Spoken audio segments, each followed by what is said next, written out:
वृंदा करात भारतीय राजनीति की दुनिया में एक जाना माना नाम है।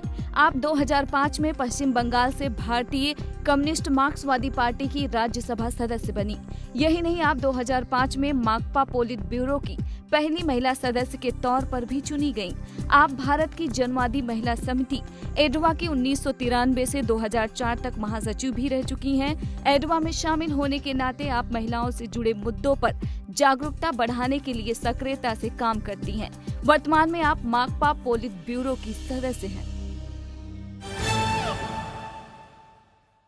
गरीब और मजदूरों की आवाज उठाने वाली और उनके हक की लड़ाई लड़ने वाली सीपीएम पहले की अपेक्षा कमजोर होती हुई दिखाई दे रही है।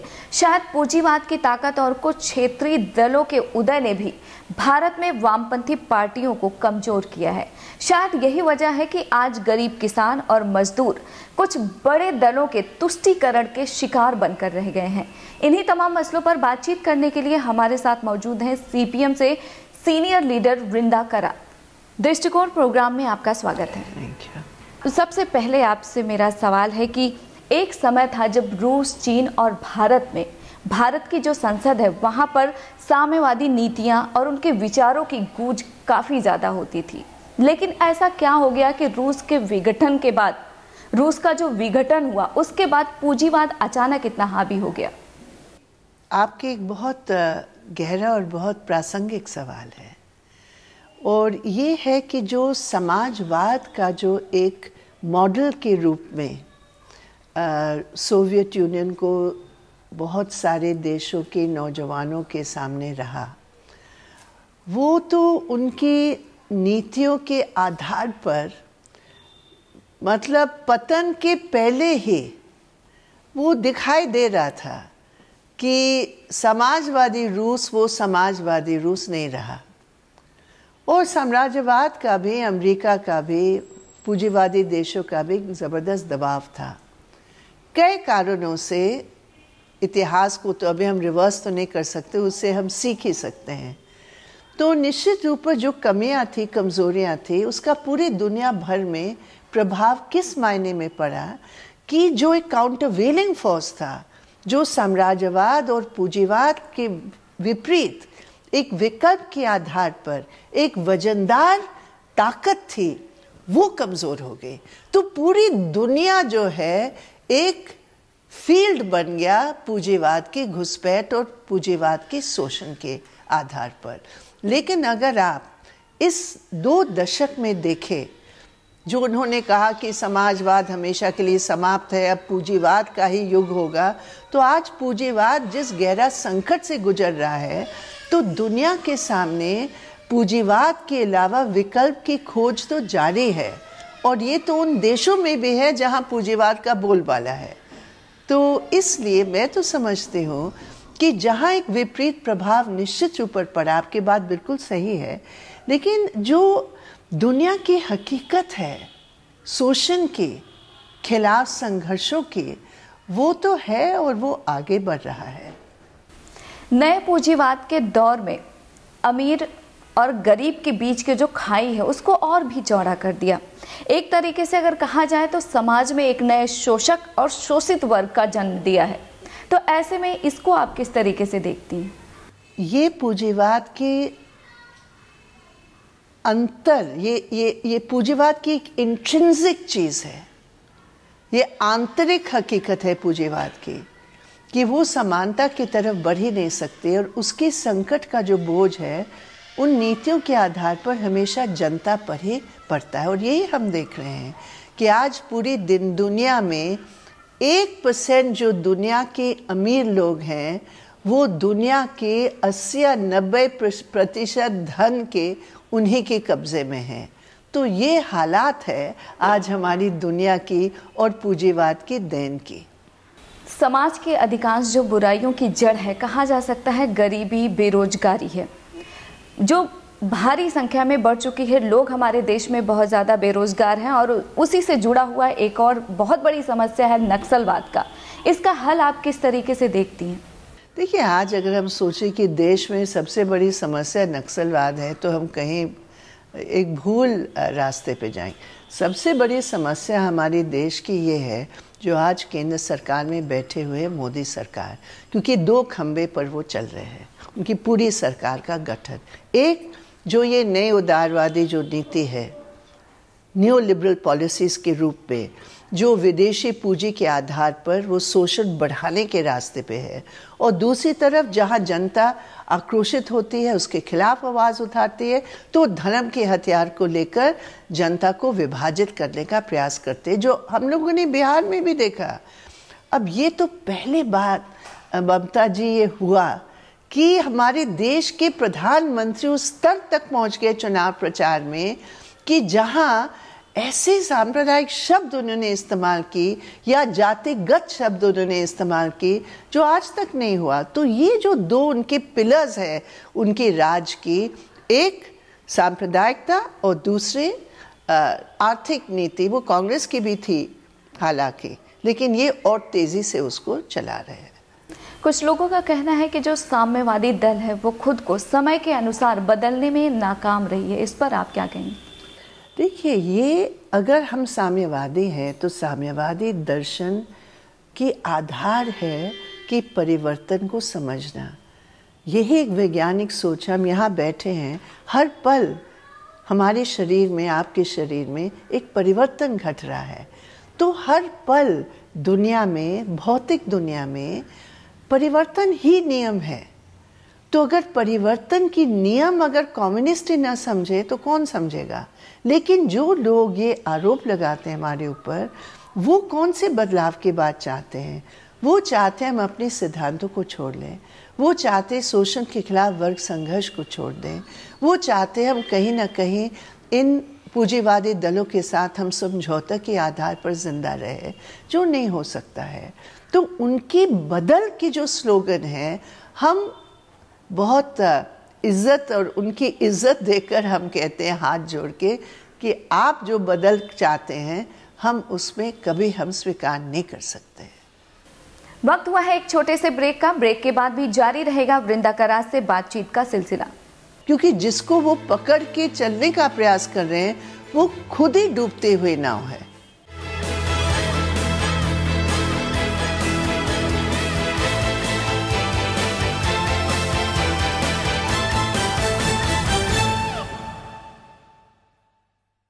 ब्रेक के बाद आपका स्वागत है।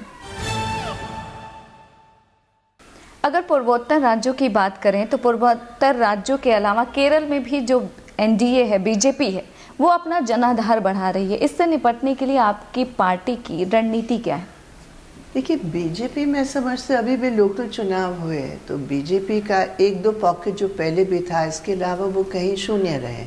तो बीजेपी अभी क्या कर रही है केरल में, जितने जाति आधारित संगठन हैं उन जाति आधारित संगठनों को जोड़कर वो प्रयास कर रहे हैं। बीजेपी का हमेशा ये है कि दूसरों के कंधों पर खड़े होकर वो कहीं आगे बढ़ने का प्रयास करते हैं। आपने देखा 77 में जनता दल के कंधों पर खड़े होकर वो आए और आज भी वो आरएसएस के साथ लेकर ही चल रहे हैं। तो केरल में उनकी जो स्ट्रैटेजी है वो तो बिल्कुल फेल हो रहा है, क्योंकि जिसको वो पकड़ के चलने का प्रयास कर रहे हैं वो खुद ही डूबते हुए नाव है। हाल ही में अगर बिहार विधानसभा चुनाव की बात करें तो वहां पर आपकी पार्टी एनडीए का विरोध करते हुए महागठबंधन से अलग रही। इसे आप कितना ठीक मानती हैं? मैं तो समझती हूँ बिल्कुल सही था, और आने वाले दिनों में भी लेफ्ट की पहचान, लेफ्ट की विकल्प, लेफ्ट की हिंदुस्तान और भारत के लिए लेफ्ट की जो सपना है, जो विजन है, जो दृष्टि है विकास की, देखिए हमारा बिल्कुल अलग है। अब बिहार में ही आप ले लीजिए, ज़मीन का एक बहुत बड़ा मुद्दा है बिहार में। वहाँ जो बिहार के महागठबंधन के जो दल हैं, महागठबंधन के दल उस ज़मीन के सवाल पर कोई कदम उठाने के लिए तैयार नहीं है। जो अपनी बंदोपाध्याय कमेटी ने जो सिफारिश दी कि 21 लाख एकड़ है जो अतिरिक्त है सीलिंग से ऊपर, उसको अगर वो ले अपने हाथों में और बिहार के गरीबों को, भूमिहीनों को बांटे, लेकिन वो नीति नहीं है जो हमारे विकास के रास्ते का धुरी है। तो सिर्फ 1-2 सीट के लिए हम ये सारी बातों को छोड़कर हम किसी के पीछे उस रूप में चले, वो ठीक नहीं है। तो इसलिए हम लोगों ने एक सही फैसला लिया और हम निराश नहीं हैं। हमारे जो सहयोगी दल है माले, उन्होंने 3 सीट जीते, वो बड़ी अच्छी बात है। कई सीटों पर हमारे जो उम्मीदवार हैं उनको वोट की जो संख्या है वो आगे बढ़ी है। कई सीटों पर हम 3rd आए हैं, कई पर हम 2nd आए हैं। इसलिए हम समझते कि केवल इलेक्शन से मापदंड करके वो ठीक नहीं रहेगा। अभी संघर्षों के आधार पर जनता के बीच लेफ्ट के लिए एक स्थान है बिहार में जो आगे बढ़ेगा। नेपाल, आंध्र प्रदेश, झारखंड, बिहार और अगर महाराष्ट्र तक जाएं तो नक्सलवाद एक समस्या है। तो आपको क्या लगता है कि इससे निपटने के लिए, इसको खत्म करने के लिए या समाप्त करने के लिए क्या हल हो सकता है ताकि वो भी हमारे भी ये राय है कि हिंदुस्तान में जो भी राजनीतिक ताकतें हैं, माओइस्ट आप कहिए या नक्सल कहिए, जिस रास्ते पे वो चल रहे हैं वो वामपंथी विचार का मखौल उड़ा रहे हैं। क्योंकि ये वामपंथी नहीं है कि आप अपने ही लोगों को मार कर उनको आप बता रहे हैं, जो भी उनके रास्ते पे आए, जो भी एक्सटॉर्शन के खिलाफ आवाज़ उठाए। लेकिन जो सरकार कर रही है, निर्दोष ट्राइबल्स को पकड़ के उनको जेल में भेज रहे माओइस्ट के नाम, हम इसका बिल्कुल खंडन करते हैं। आज हजारों के तादाद में ट्राइबल युवा और युवतियों को फंसाकर वो माओइस्ट के नाम पर वो कर रहे हैं।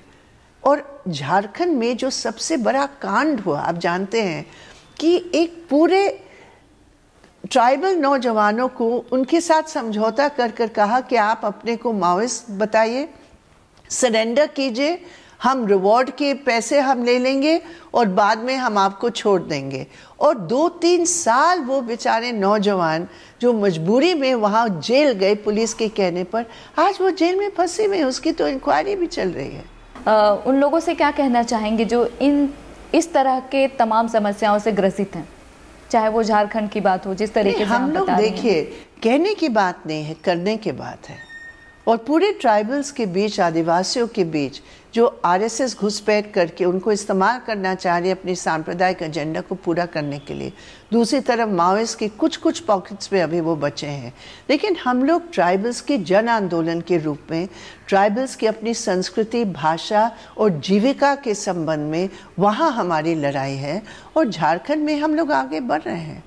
केंद्र सरकार ने एफडीआई की सीमा बढ़ा दी है, उसका भविष्य में कितना और क्या असर पड़ने वाला है आपके हिसाब से? पूरे वो तो अभी 31 क्षेत्र में इन्होंने एफडीआई बढ़ाई है और वो भी किया पार्लियामेंट की 2 हफ्ते पहले।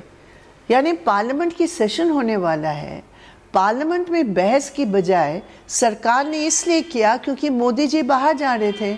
और मोदी जी जब बाहर जाते तो कुछ पैकेज हिंदुस्तान के किसानों और मजदूरों के लिए नहीं, लेकिन विदेशी पूंजी के लिए पैकेज लेकर उनको जाना पड़ता है। तो इसलिए उन्होंने वो पैकेज अपने हाथ में लेकर वहाँ जाकर बोले कि हम तो आपको आमंत्रित करें, आप सारा कुछ ले लो भारत के और आइए यहाँ शोषण के हम दरवाज़ा आपके लिए खोल रहे हैं। तो ये वो कर रहे हैं। लेकिन हकीकत क्या है?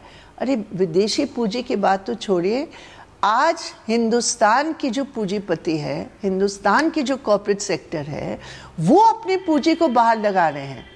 जब मोदी जी कैमरन की वहाँ गए ब्रिटेन में, तो उन्होंने क्या बयान दिया?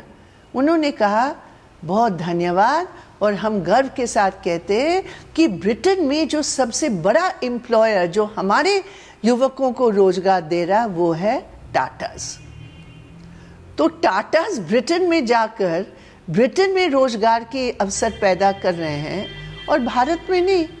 तो मोदी जी उसके बारे में क्या कर रहे हैं? जिस तरीके से कुछ धार्मिक कट्टरपंथी संगठन केंद्र सरकार और कुछ राज्यों की सरकारों पर अपना प्रभाव जिस तरीके से जमा रहे हैं, उसका आपको क्या लगता है कि आने वाले समय में क्या असर पड़ेगा? देखिए, ये तो बहुत ही गंभीर सवाल है और मैं समझती हूँ ये भारत के लिए आज यही एक मुख्य रूप में खतरा सामने आया। क्यों? देखिए, पहले जो एनडीए की सरकार थी और वाजपेयी जी थे, आरएसएस के साथ थे। आरएसएस का उस समय भी सत्ता के गलियारों में पूरा हस्तक्षेप रहा। आप सोचिए, उन्हीं के प्रचारक आज देश के प्रधानमंत्री हैं। इसलिए जो पूरी घुसपैठ हो रहा है, जो हमारे ऑटोनमस इंस्टीट्यूशंस को भी वो लगभग टेक ओवर ही कर चुके हैं अपने लोग सब जगह पहुंचाकर, तो चुनाव में वो हार सकते हैं, लेकिन सत्ता के जो मेन जो संस्थाएं हैं उसको कब्जा करने में मोदी जी की सरकार की छत्र छाया में बहुत ज़बरदस्त हो रहा है। कानून भी बदल रहे हैं और मैं समझती हूँ कि इससे हमारा फ़ायदा नहीं होगा, इससे हमारे देश का नुकसान ही होगा। और ये पूरी दुनिया में जब मोदी जी जाते हैं उनको भी सुनना पड़ता है। उनके सारे प्रेस कॉन्फ्रेंसेस में लोग पूछते हैं दादरी कांड का क्या अर्थ है, वो क्या जवाब देंगे? वहाँ जाके कहते हैं नहीं, हम टॉलरेंस पे पूरा विश्वास करते हैं। वक्त हुआ है एक और छोटे से ब्रेक का। लेकिन मोदी जी स्वयं, उनकी दल, आरएसएस, उनकी मंत्री लोग जो भाषा इस्तेमाल किया, जो अग्रसर भाषा, हर बात पाकिस्तान की नाम लेकर ही नेक्स्ट भाषा, खबरदार हम ये करेंगे, हम वो करेंगे, ये सब पूरी जनता को उकसाने का उन्होंने काम किया।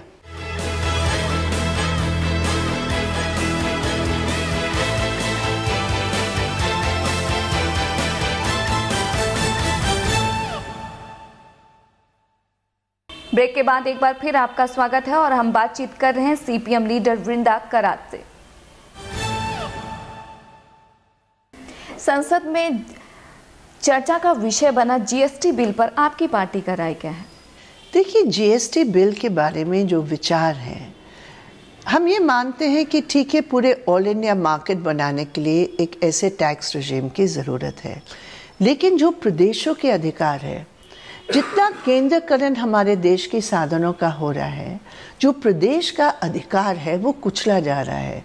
तो प्रदेश पूरे तौर पर अपने साधनों के लिए केंद्र पर निर्भर हो जाता है और फिर केंद्र उस नाजुकता को इस्तेमाल करके दबाव डालते हैं अपनी नीतियों को चलाने के लिए।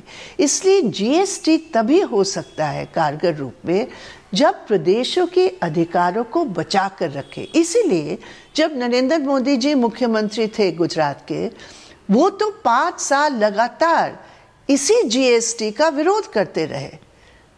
जब वसुंधरा राजे भी उस समय थी या शिवराज चौहान जी मुख्यमंत्री थे, जब यूपीए सरकार थी और जीएसटी की बात हुई, तो इन्हीं लोगों ने उसका पूरा विरोध किया।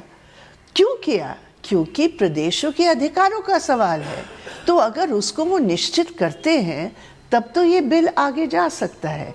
हमने तो कुछ संशोधन भी हमारी पार्टी की तरफ से, हमारे मेंबर ऑफ पार्लियामेंट बाल गोपाल जी जो उस कमेटी में थे, उन्होंने कुछ ठोस अमेंडमेंट्स भी मूव किए हैं।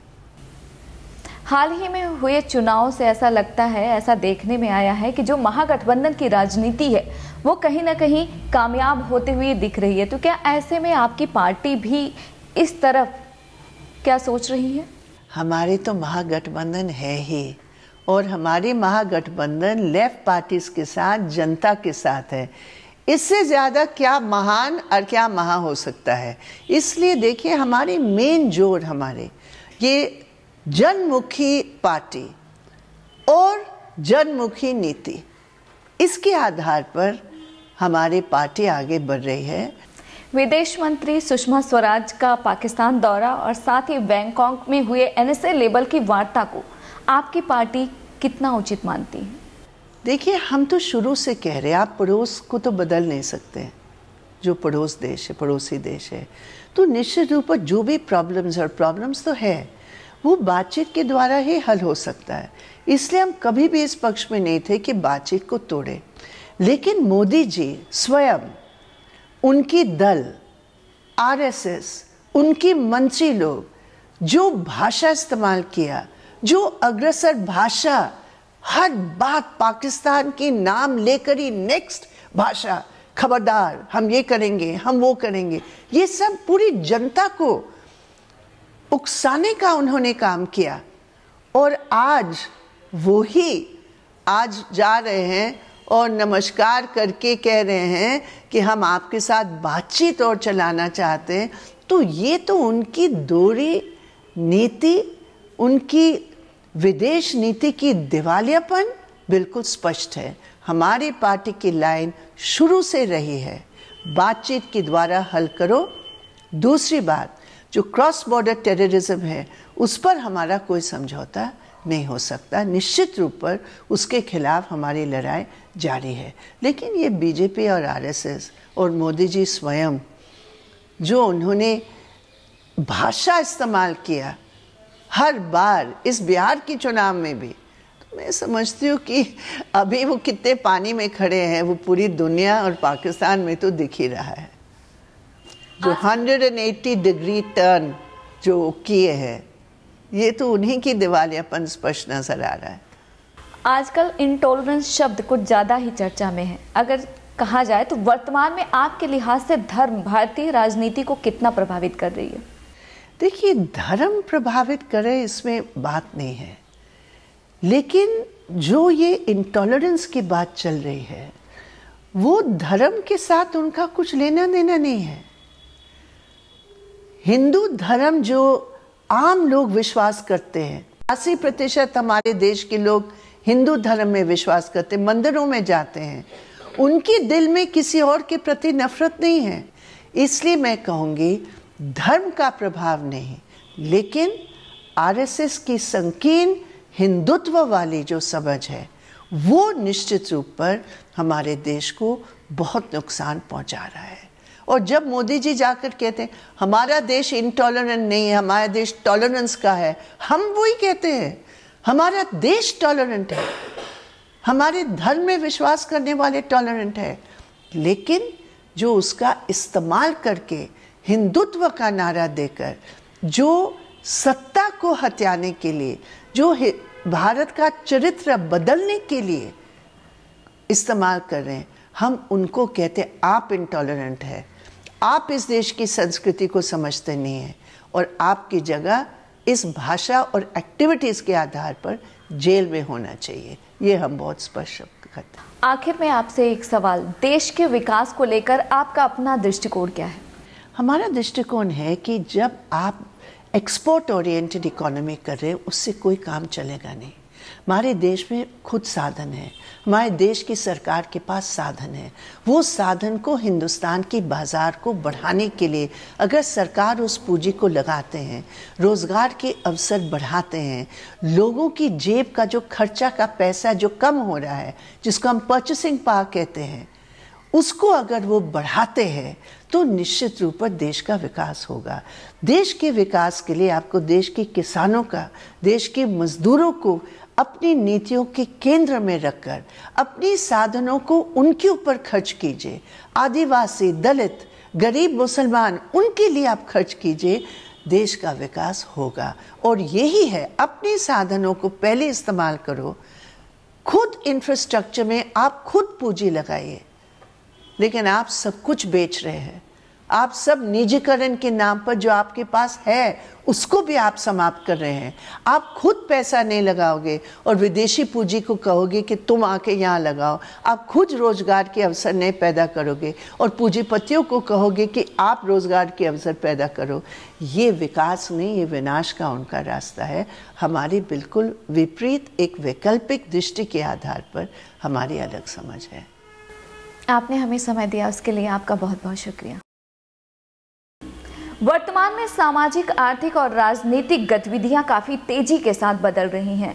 ऐसे में देखना यह होगा कि पारंपरिक राजनीतिक दल किस हद तक अपने विचारधारा में परिवर्तन ला पाते हैं और नई नई समस्याओं का समाधान तलाश पाते हैं। फिलहाल आप हमें और हमारी टीम को दीजिए इजाजत और देखते रहिए महुआ टीवी।